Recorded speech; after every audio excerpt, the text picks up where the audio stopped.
NASA की एक गलत कमांड की वजह से वॉयेजर 2 स्पेसक्राफ्ट 19.9 बिलियन किलोमीटर दूर चला गया।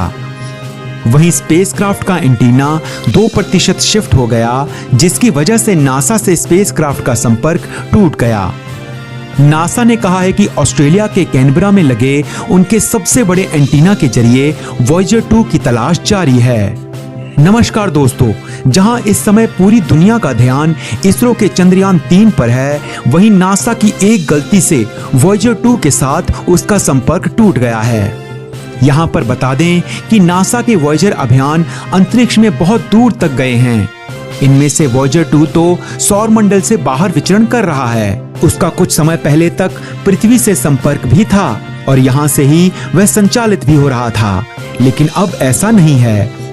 हाल ही में नासा ने इस यान में कुछ बदलाव करने की कोशिश की, जिसकी वजह से उससे संपर्क फिलहाल स्थायी तौर पर टूट गया है।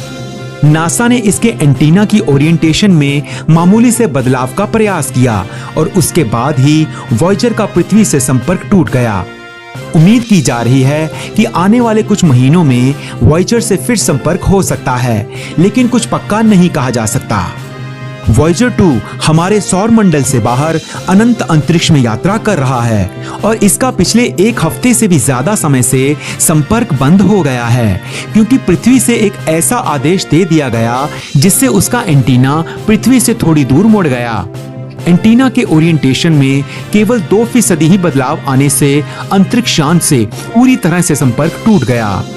यह आदेश और कमांड फ्लाइट कंट्रोलर्स ने दिया था और इसका मकसद रेगुलर मेंटेनेंस ही था, लेकिन अनजाने में इससे एंटीना की दिशा बदलने का आदेश भी चला गया, जिससे एंटीना और पृथ्वी के बीच आने जाने वाले संकेतों की दिशा में बदलाव हो गया और पृथ्वी को अब संकेत मिलने बंद हो गए हैं, क्योंकि एंटीना की दिशा ही बदल गई है।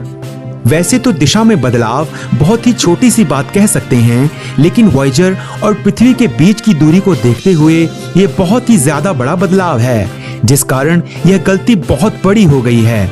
इसी वजह से अब पृथ्वी पर वॉयेजर के संकेत नहीं मिल पा रहे हैं। नासा के डीप स्पेस नेटवर्क, जो कि संसार के विशाल रेडियो एंटीना का समूह है, उसको पहले ही हाई अलर्ट पर कर दिया गया है।